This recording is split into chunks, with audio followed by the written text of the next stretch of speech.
Hello everyone, today we're going to be continuing the reading of Blaire Wilson's second book by Jennifer Castle. Chapter 16, Making the Case. Okay, kids, the photographer said. Squeeze in a little closer so I get everyone.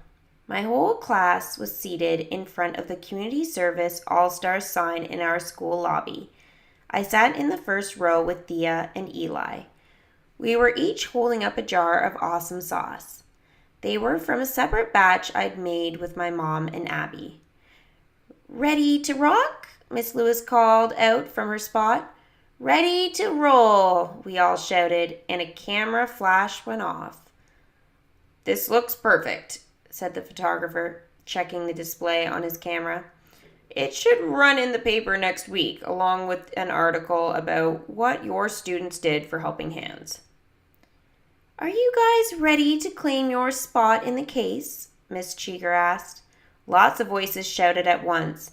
"Oh yeah, so ready, let's do it!" Miss Lewis carried a mason jar over to the case. It was like the ones we'd used, and even had an Operation Awesome Sauce label and bow on it.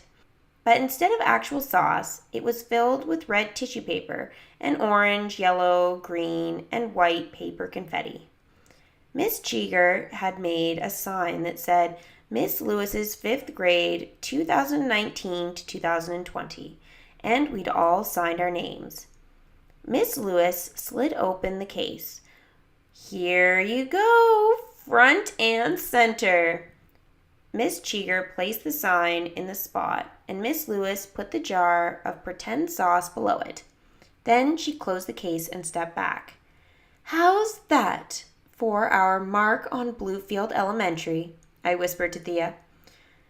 "That jar looks really good next to the picture of George's doghouse," she whispered back.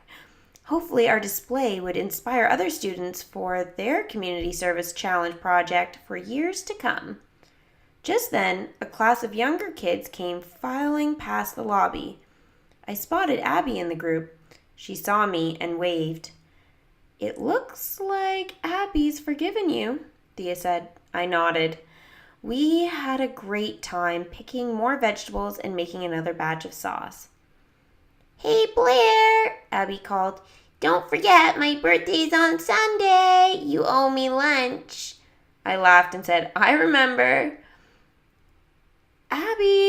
Abby's teacher called from the front of the line. "Stay with the group." "Cake too," Abby called to me before running to catch up with her class.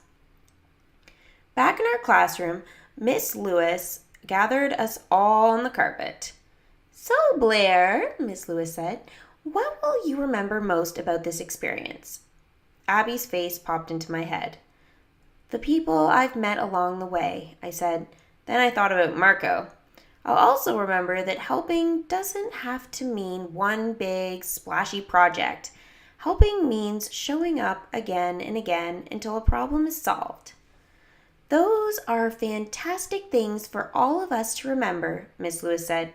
"Anyone else want to share?" Eli raised his hand. He was wearing a t-shirt that just said Bluefield Youth Soccer on it. It looked like he had joined another part of the community. "I learned that one way you can help others is just know what they're dealing with," he said. "Whether that's not having enough to eat or feeling sad about something or whatever." Eli glanced at me. "That's a great observation, Eli," Miss Lewis said. "Talking and listening and working together is what people do as a community." Miss Lewis looked at the clock. "Time to line up for lunch." I headed to my cubby to get my lunchbox. I felt someone tug on my sleeve. It was Eli. "Hey, what are you doing this weekend?" "I'm making lunch for someone special," I said. Then an idea spark burst in a million colors, and I added, "But it would be more fun to do it with a friend. Want to come over and cook with me?" And guys, that is the end of Blaire Wilson's second book. Now, after this, it does say ready to make some of Blaire's favorite recipes yourself, and it says keep reading. So there is I guess the recipe for awesome sauce. There's also forest giant fingers that we saw earlier in some of the other chapters, Eli's dairy-free chocolate chip brownies. And so, yeah, it's really awesome that they included those recipes actually in there for us at the end of the book. So hopefully you guys enjoyed Blaire Wilson's second book. If you guys have missed the other chapters, don't worry. I will be posting all of the chapters together, or else you can go and check out the playlist for Blaire Wilson, and all of the previous videos will be there for book 1 and book 2. So hopefully you guys have enjoyed this live reading. If you guys want to see more live readings, or if you have any of American Girl books that you would like me to read, you can always let me know in the comments below, and I might just read them. So thanks for watching, and we'll see you guys soon. Bye!